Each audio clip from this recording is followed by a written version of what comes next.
आसन पर बैठे हुए शौनकादि 88,000 ऋषि सूत जी महाराज के मुखारबिंद से यह कथा का रसपान कर रहे हैं। कथा को वर्णन करते हुए सूत जी महाराज यहाँ पर वर्णन करते हुए कहते हैं, यदा हृदय कौरव संजया, यदा हृदय कौरव संजया,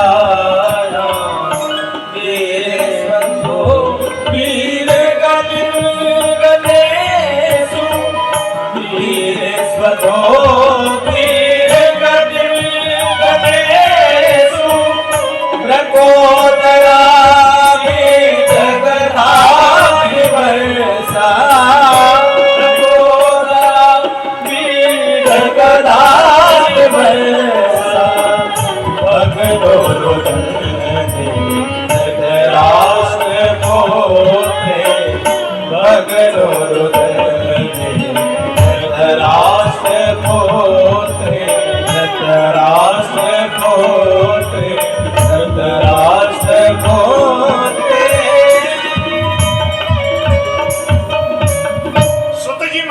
शौनकादि 88,000 ऋषियों के समक्ष वर्णन करते हुए बोलने लगे, हे शौनकादि ऋषियों, महाभारत का युद्ध चल रहा है, घनघोर युद्ध हुआ महाभारत का।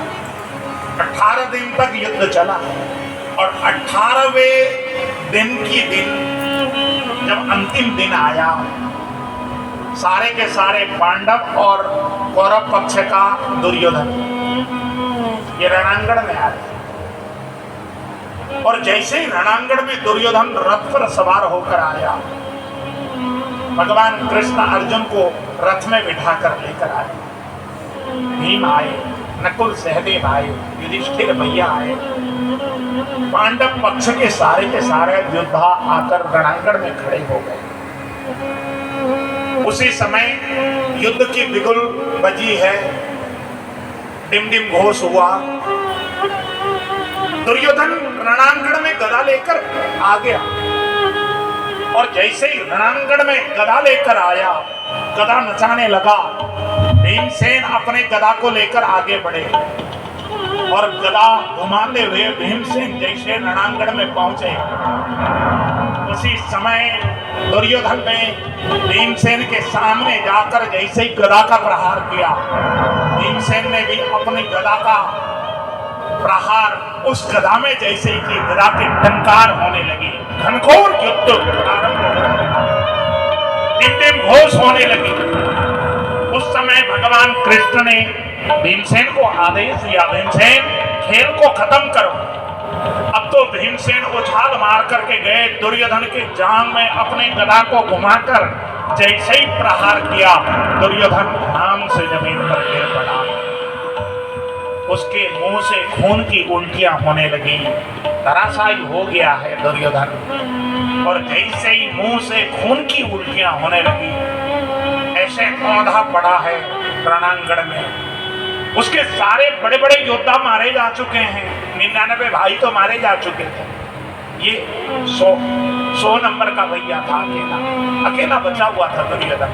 और इसकी भी यह हालत जब हुई, दुर्योधन का एक मित्र है जिसका नाम है अश्वत्थामा। अश्वत्थामा आया है दुर्योधन के पास, अरे दुर्योधन, तू जब पृथ्वी में चलता था तो पृथ्वी डोलायमान होती थी, तेरी आज क्या गति हो गई? अभी भी कुछ बिगड़ा नहीं है दुर्योधन? तूने मेरे ऊपर विश्वास नहीं किया, अभी भी तू मेरे ऊपर विश्वास कर और मुझे सेनापति के रूप में नियुक्त करता है तो इन 5 पांडवों के नरमुंड तेरे कदमों में लाकर प्रस्तुत करने की क्षमता मुझे। अश्वत्थामा ने जैसे ही कहा, दुर्योधन ने तत्काल अपने खून का ही तिलक, शरीर से खून की धारा तो बही रही थी, खून का तिलक कर दी। अश्वत्थामा जा, तुझे मैंने अपना सेनापति नियुक्त किया, जा तू जाकर पांडवों के नरमुंड मेरे सामने लेकर आ जा।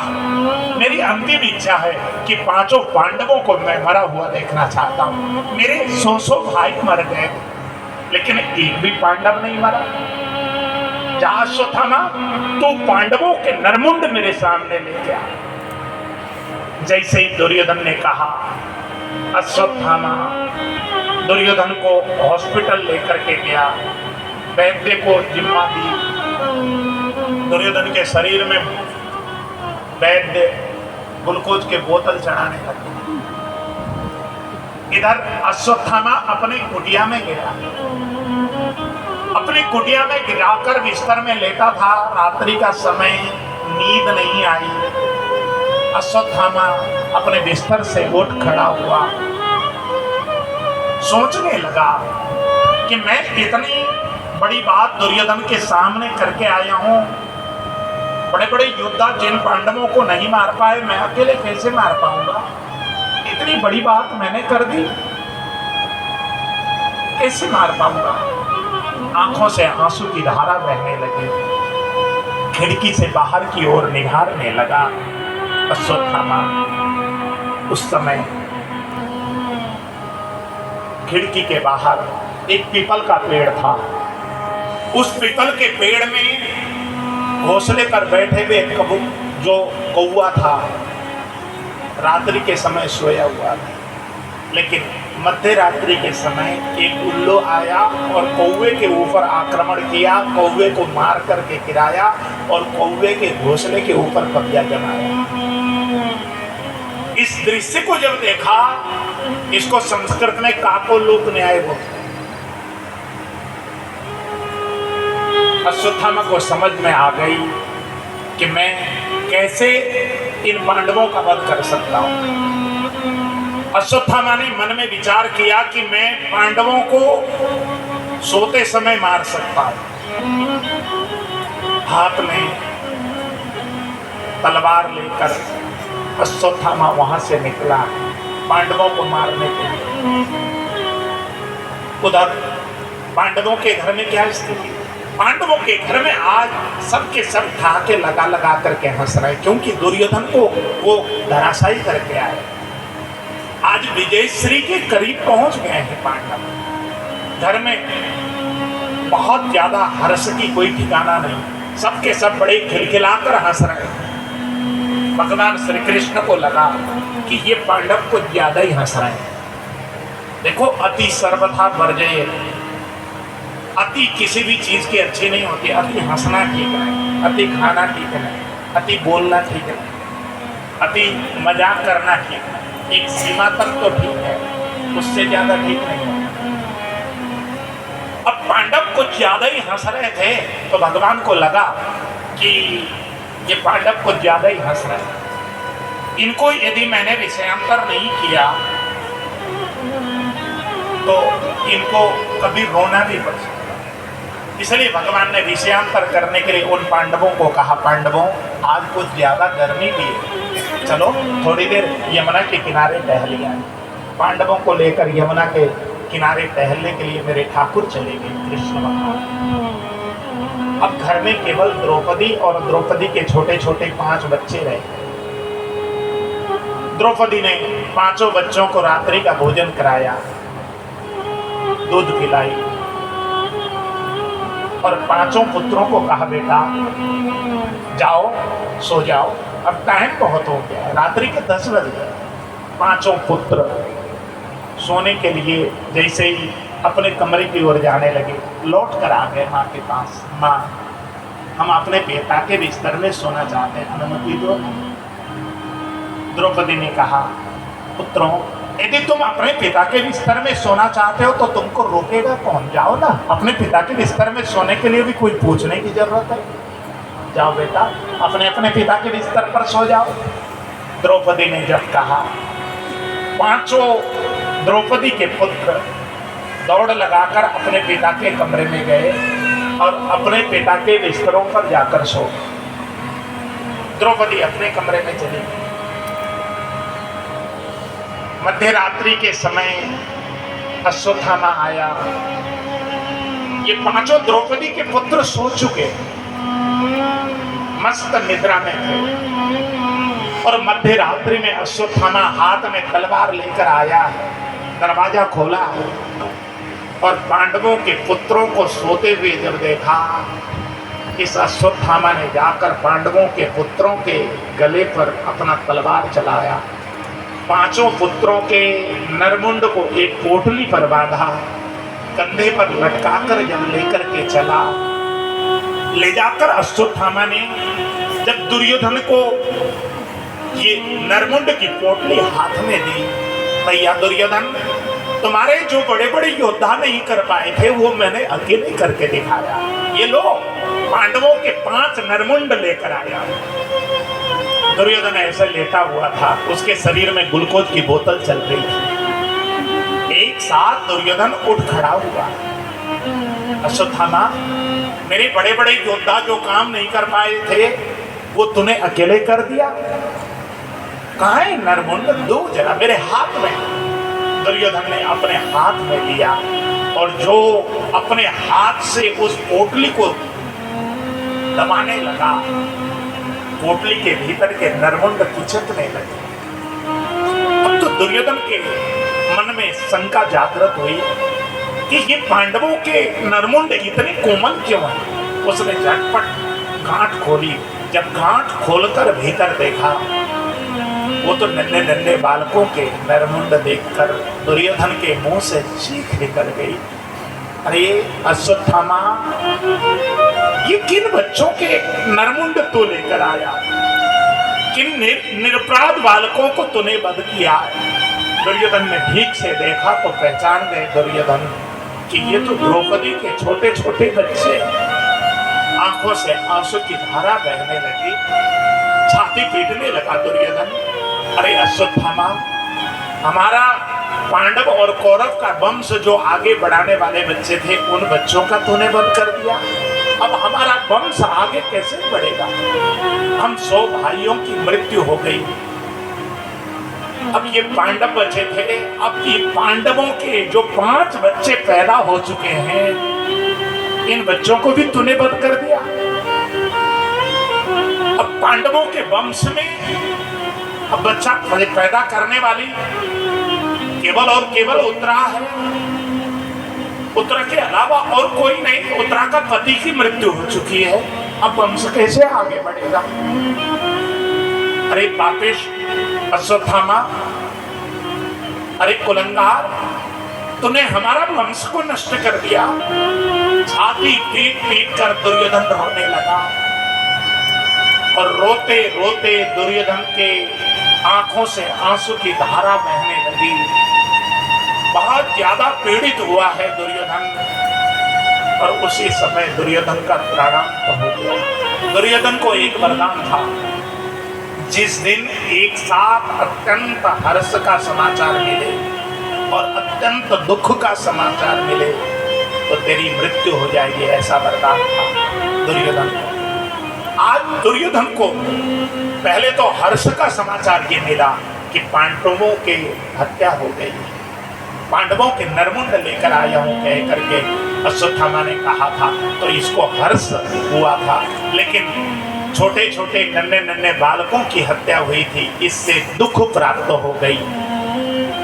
तो आज दुर्योधन अत्यंत दुखित अवस्था में जब हुआ तो इसकी वहीं पर प्राणांत हो गई। कल्पना करो, एक शत्रु की यह अवस्था है, तो जिन बच्चों की हत्या हुई है उन बच्चों की मां ने जब अपने अपने बालकों को देखा होगा तो उस मां की क्या अवस्था नहीं होगी। प्रातः काल का जब सूर्योदय हुआ, अपने बच्चों को जगाने के लिए उस कमरे में जब द्रौपदी गई है, दरवाजा खटखटाया, भीतर से कोई आवाज जब नहीं आई, द्रौपदी ने बहुत जोर लगाकर उस दरवाजे को जब धक्का दिया, भीतर जो विभत्स दृश्य था उस दृश्य को द्रौपदी से देखा नहीं गया। आंखों से आंसू की धारा बह पड़ी, मुंह खुली की खुली रह गई द्रौपदी की। बच्चों का नाम लेकर चीखते हुए धड़ाम से जैसे वृक्ष गिरता है, धड़ाम से गिर पड़ी है। और जब होश आया, द्रौपदी चीख चीख कर अपने बच्चों का नाम ले ले करके रो रही है। देख द्रौपदी दिलों से काना, देख द्रौपदी दिलों से काना, शिशुधर्म के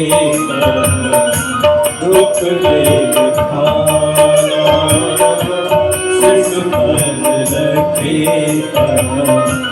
दुख देख खाना। पद्मातु हृदय शोका,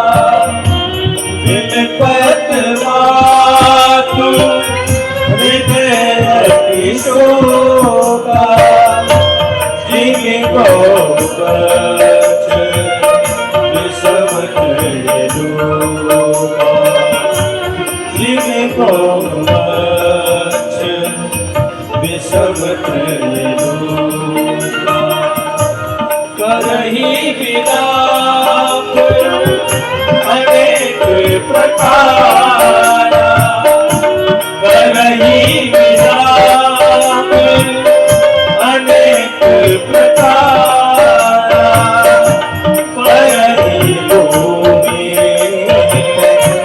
बारंबार, करही लोगे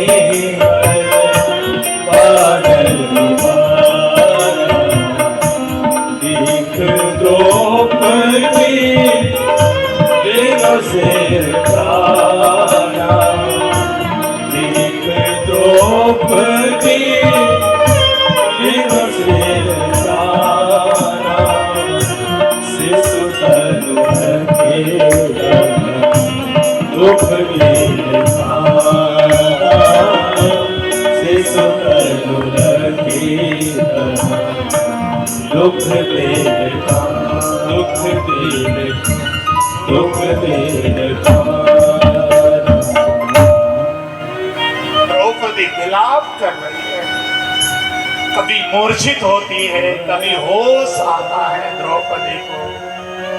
उसी समय भगवान कृष्ण के साथ यमुना के किनारे टहलने गए हुए पांचों पांडवों का जब आगमन हुआ, द्रौपदी पांचों पांडवों के सामने जाकर जो विलाप करती है, रुदन करती है।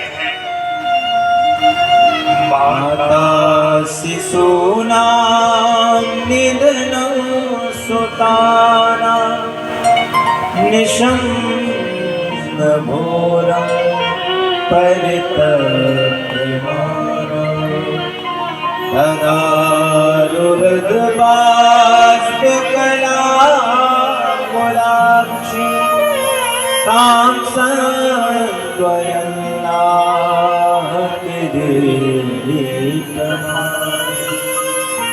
रोती हुई द्रौपदी की अवस्था को देखकर, उस द्रौपदी की अवस्था देखी नहीं। अर्जुन आगे बढ़े, अर्जुन ने जाकर द्रौपदी का कंधा पकड़ा। देवी रो मत, मैं आज तुमको वचन देता, जब तक उस दुष्ट को नहीं मारूंगा जिसने तुम्हारे बालकों का हत्या किया, देवी मैं अन्न जल ग्रहण नहीं करूंगा। रो पड़े अर्जुन, द्रौपदी को अपने छाती से लगा लिया। द्रौपदी मत रो। द्रौपदी अपने आप को संभाल नहीं पा रही है। उसी समय अर्जुन ने भगवान कृष्ण की ओर इशारा किया, गोविंद मेरा रथ लाकर खड़ा कर दो। भगवान कृष्ण गए, रथ तैयार करके लेके आए, और अर्जुन ने जब रथ देखा, भगवान कृष्ण को रथ में सवार देखा, अर्जुन रथ पर सवार हो गए। इतने में भगवान कृष्ण ने रथ को हाँक दिया। आगे आगे अश्वत्थामा दौड़ा जा रहा है, पीछे पीछे अर्जुन का रथ दौड़ा कर भगवान लेकर के जा रहे हैं। और जैसे अश्वत्थामा ने देखा कि अब अर्जुन मुझे छोड़ेगा नहीं, मुझे मौत के घाट उतारेगा, घबरा गया अश्वत्थामा ने तत्काल आज ब्रह्मास्त्र को अभिमंत्रण करके अर्जुन को मारने के लिए जैसे ही ब्रह्मास्त्र छोड़ा, उसी समय भगवान कृष्ण ने अर्जुन को इशारा किया, अर्जुन तुझे मारने के लिए ब्रह्मास्त्र छोड़ चुका है अश्वत्थामा, इसलिए तू ब्रह्मास्त्र का काट केवल ब्रह्मास्त्र हो सकता है, तू भी ब्रह्मास्त्र छोड़ दे। जैसे ही भगवान कृष्ण ने आदेश दिया, अर्जुन ने आज अभिमंत्रण करके जैसे ही ब्रह्मास्त्र को छोड़ा, वो ब्रह्मास्त्र आकाश में गया कर दोनों ब्रह्मास्त्र जब टकराने लगे, पृथ्वी में उल्कापात होने लगी, पृथ्वी डोलायमान हो गई, आकाश से मूसलाधार बारिश बरसने लगी, पृथ्वी में भूकंप आ गया, जोर जोर की आंधी आने लगी, लोग त्राहिमाम करने लगे।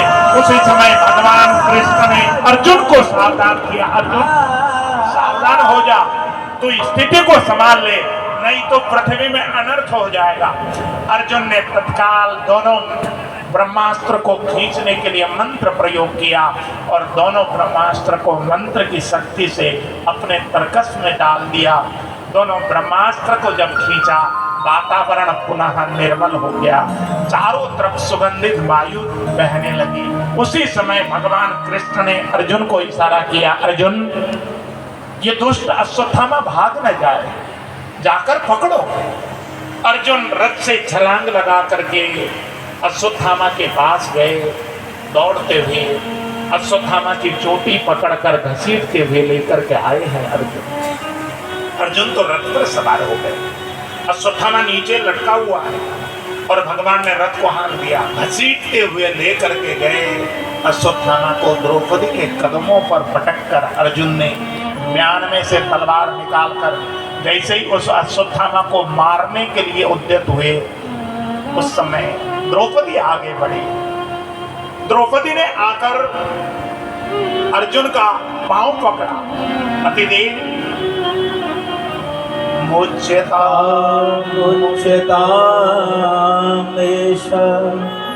ब्राह्मणो नितरां गुरुः उवाच हन्त्यस्य बन्धनानयनं सखी। हे पतिदेव, इस दुष्ट को मारिए मत, इसको छोड़ दीजिए। आंखों से आंसू की धारा बहाते हुए जैसे ही द्रौपदी ने अश्वत्थामा को मारने के लिए मना किया, अर्जुन की जो दृष्टि थी वो आश्चर्य चकित हो गई। अर्जुन द्रौपदी की ओर आगे बढ़कर पूछने लगे, द्रौपदी, इस दुष्ट अश्वत्थामा ने तुम्हारे 5 पुत्रों को वध किया और इस पुत्रघाती को तुम मारने के लिए क्यों मना कर रही हो? देवी, क्या बात है? इसको क्यों मारने के लिए तुम मना कर रही हो, बताओ। जैसे ही अर्जुन ने पूछा, द्रौपदी बोलने लगी, पतिदेव, मुझे इसकी कोई चिंता नहीं, मुझे इस दुष्ट के मां की चिंता है। जितनी पीड़ा मुझे मेरे पुत्रों के मारे जाने पर पहुंच रही है, उतनी ही पीड़ा इस दुष्ट के मां की। स्थिति तो समझो, इसके मारे जाने पर इसकी मां को भी उतनी पीड़ा पहुंचे। इसकी मां का एक ही तो पुत्र है और मेरी जो हालत हो रही है ना, वही हालत इसके मारे जाने पर इसकी मां को भी होगी। इसलिए मैं इस दुष्ट को मरने नहीं देना चाहता। देखो, मैं जब ये प्रसंग कहता हूं तो मुझे हमारे देश की पुण्य श्लोक अहिल्याबाई होलकर की याद आ गई। मैंने पता नहीं पिछले बार सुनाया कि नहीं, मुझे याद नहीं, मैंने सुनाया नहीं शायद। अहिल्याबाई होलकर, आप लोगों ने नाम खूब सुना है, जिन्होंने काशी का मंदिर बनवाया। भारतवर्ष की वो ऐसी नारी जिसने भारतीय संस्कृति को संरक्षण करने के लिए बहुत बड़ा योगदान दिया। जिनका नाम सुनते ही शरीर में रोमांच होता है, शरीर पवित्र होता है, ऐसी पुण्य श्लोक अहिल्याबाई होलकर। ऐसी शासक थी, वो रानी थी, इंदौर की रानी, इंदौर उनकी राजधानी थी। ये इनके ससुर की मृत्यु हो गई, इनके पति की मृत्यु हो गई, फिर ये रानी बनी। जब ये रानी बनी, वो प्रजा का इतना ध्यान रखती थी, प्रजा को अपने पुत्रवत ये प्रेम करती थी। इन्होंने अपने राज दरबार के बाहर एक बड़ा सा घंटा लटका दिया था और अपने राज्य में बुनियादी करा दी थी कि जिसको भी कोई संकट पड़े और राजभवन तक उसका समाचार पहुंचाने वाला कोई न मिले, तो उस व्यक्ति को सीधे आकर राजमहल के बाहर का इस घंटे को बजाना होगा, और जो बजाएगा उसको देखने के लिए मैं स्वयं आया करूं। अब रानी अहिल्याबाई ने यह घोषणा कर दी। अब इनके राज्य में जो भी संकट में आता था, राजमहल में रानी के सामने अपनी फरियाद लेकर जाया करता था। एक बार रानी साहिबा अपने राजसभा में बैठकर राजसभा को संचालन कर रही थी। अचानक घंटे के टन टन टन टन बजने की आवाज आ गई। जैसे ही घंटे बजने की आवाज आई, रानी साहिबा ने तत्काल सभा को संबोधन करना बंद किया और सीधे द्वार की ओर दौड़ पड़ी। द्वार में जाकर देखा तो एक गाय अपने सींग पर उस घंटे के रस्से को ऐसे उलझाकर उस घंटे को टन टन बजा रही थी। और जैसे ही रानी साहिबा को सामने से आते हुए देखा, गाय ने रानी साहिबा को अपना गर्दन झुकाकर नमन किया और गाय ने पूंछ हिलाकर, सिर हिलाकर महारानी को इशारा किया, महारानी साहिबा आप मेरे साथ आओ। गाय आगे आगे दौड़ती चली गई, रानी साहिबा पीछे पीछे दौड़ती जा रही है। पाँव में खड़ाऊ भी नहीं पहना है रानी और खाली नंगे पैर दौड़ती जा रही है। आगे आगे वो गाय एक राजमार्ग के किनारे पहुंची, जहां पर एक बछड़ा खून से लथपथ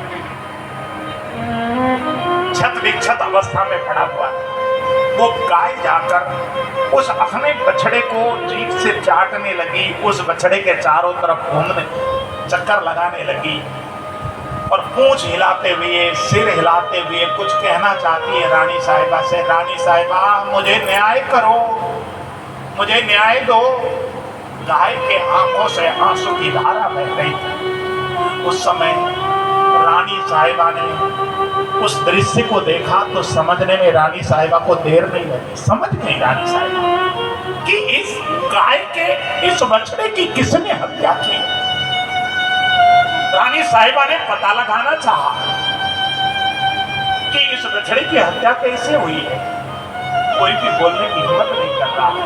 एक बूढ़ा सा किसान था, उसने हिम्मत करके रानी साहिबा के पास आकर कहा, रानी साहिबा इस बछड़े की जो हत्या हुई है ना, इस बछड़े की हत्या और किसी ने नहीं। रानी साहिबा आपके जो पुत्र मालेराव है ना, मालेराव होलकर के रथ से टकराकर इस बछड़े की मृत्यु हुई। जैसे ही रानी साहिबा को ये मालूम चला कि बछड़े की हत्या मेरे पुत्र के द्वारा हुई, अहिल्याबाई होलकर का एक ही पुत्र था, मालेराव होलकर, पति की मृत्यु हो चुकी थी। ये स्वयं महारानी, कल्पना करो, दो पुत्र वधु थी। मालेराव होलकर की दो पत्नियां थी, एक का नाम था मैनाबाई, दूसरी का नाम था परताबाई। दोनों बहुओं को बुलाया अहिल्याबाई और दोनों बहुओं से पूछा, बहुओं तुम बताओ, यदि तुम्हारे गोद के बालक को कोई हत्या कर दे, उस हत्यारे को क्या दंड देना चाहोगी, बताओ। अहिल्याबाई होलकर ने जैसे ही प्रश्न किया, दोनों बहुओं ने कहा, माताश्री, हमारे बच्चे को यदि कोई हत्या कर देता है तो उसको तो हम मृत्यु दंड देना चाहिए। अच्छा, तुम मृत्यु दंड देना चाहोगे? हाँ माताश्री, हम मृत्यु दंड देना चाहिए। तो बताओ, इस गैया का जो बछड़ा मरा है, इसके हत्यारे को भी मृत्यु दंड देना चाहिए कि नहीं देना चाहिए? अब बहुओं को ये मालूम था नहीं कि हमारे पति ने इस बछड़ी की हत्या की। दोनों बहुओं ने कहा, हाँ माँ, जिसने भी इस बछड़ी की हत्या की है, इस गाय के साथ न्याय तो तभी होगा जब इस बछड़े के हत्यारे को मृत्यु दंड दिया जाए। इतना सुनना था, अहिल्याबाई होलकर ने दोनों हाथ उठा करके घोषणा की, जिसने भी इस बछड़े के इस हालत को किया, बछड़े को इस प्रकार मौत के घाट उतारा, उस हत्यारे को मैं मृत्यु दंड की घोषणा कर। इतना घोषणा करना था। अहिल्याबाई होलकर के सैनिक दौड़ लगा करके गए। मालेराव होलकर को रस्सियों में बांधकर, जंजीरों में बांधकर लाया गया और अहिल्याबाई होलकर के सामने जब प्रस्तुत की गई, अहिल्याबाई होलकर की जो बहुएं थी, मालेराव होलकर की पत्नियां, वो दोनों के दोनों आकर महारानी अहिल्याबाई होलकर से निवेदन करने लगी, महारानी जी, क्या हम विधवा हो जाएंगी? इनको क्षमादान दीजिए माता रानी। रोते हुए, बिलखते हुए बहुओं ने बहुत पुकार किया, लेकिन अहिल्याबाई होलकर ने उस समय अपने हृदय पर कठोर पत्थर रखकर उस समय आदेश दिया, इस मालेराव होलकर के ऊपर रथ दौड़ा के लिया के जैसे कुचल करके इसने बछड़े की हत्या की है, उसी प्रकार इसकी हत्या कर दी जाए। महारानी ने जैसे ही आदेश दी, उस समय कोई भी रथ चलाने वाला जो रथवान था, कोई भी रथ को चलाने के लिए तैयार नहीं, कोई भी सारथी तैयार नहीं। अब तो अहिल्याबाई होलकर ने स्वयं रथ पर सवार होकर घोड़े की लगाम थामी और अपने पुत्र को मारने के लिए जब रथ को दौड़ाकर लेकर आई, मालेराव होलकर सड़क में जंजीर से बंधा हुआ सड़क में पड़ा हुआ है। उसके ऊपर जब रथ दौड़ा कर लेकर आई है दूर से, गाय ने देखा कि महारानी बड़ी सख्त है, ये तो मालेराव की हत्या कर दे।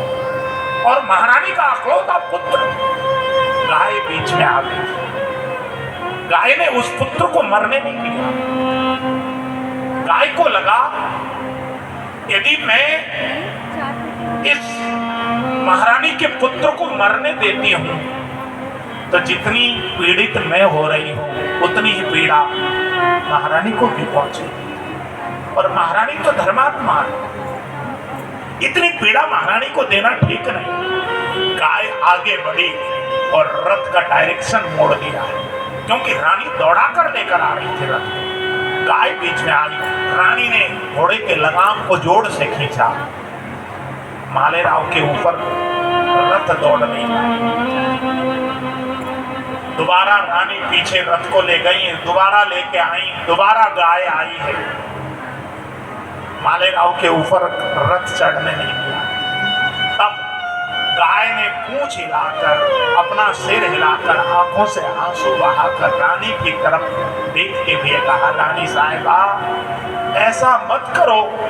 जब गाय रोने लगी, उस समय अहिल्याबाई का जो मंत्री था तुकोजी, उसने आकर अहिल्याबाई होलकर से कहा, महारानी जो अब तो ये गाय भी आपके पुत्र को माफ कर चुकी है, आप भी माफ कर दीजिए, छोड़िए महारानी। जब निवेदन किया तब अहिल्याबाई होलकर ने अपने पुत्र को उस समय कहा, हे मालेराव, आज तो मैं गाय का निवेदन सुन के मैं तुमको छोड़ रही हूं, लेकिन अब मैं तुमको दंड सुनाती हूं। इस बछड़े की तुमने हत्या की है, अब जीवन भर तुम्हारा जितना भी जीवन बचेगा अब इस गाय की सेवा करोगे और जीवन भर गाय की सेवा करते हुए तुमको जीवन यापन करना है। और आज के बाद मेरे राज्य में कोई भी पशु को कोई दंड देता है, इस प्रकार हत्या करता है, तो उसको मैं इसी प्रकार का दंड दूंगी। इतनी कठोर थी अहिल्याबाई होलकर, इतने कठोर भारत के शासक हुआ करते थे, तब जाकर भारत का धर्म बचाएगा। ऐसे नहीं बचा, नेताओं के भाषण से भारत का धर्म नहीं बचा। कोई राजनीतिक नेताओं के अनेक प्रकार के जो व्यवहार है उससे भारत का धर्म नहीं बचा।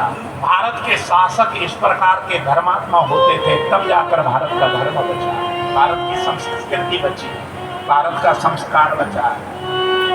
इसलिए मेरे भाई बहन, भारत के संस्कार बचाने के लिए, संस्कृत बचाने के लिए, संस्कृति बचाने के लिए हर किसी को अपना योगदान देना चाहिए। आज द्रौपदी अर्जुन के चरण पकड़कर जब कहने लगी कि पतिदेव इस दुष्ट का वध मत कीजिए,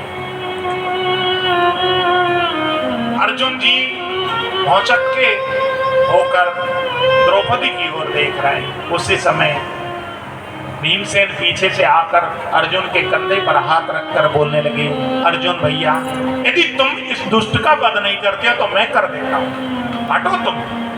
जैसे ही भीमसेन ने कहा, उसी समय पीछे से युधिष्ठिर भैया आए। युधिष्ठिर ने अर्जुन और भीम दोनों के कंधे पर हाथ रखा और युधिष्ठिर ने कहा,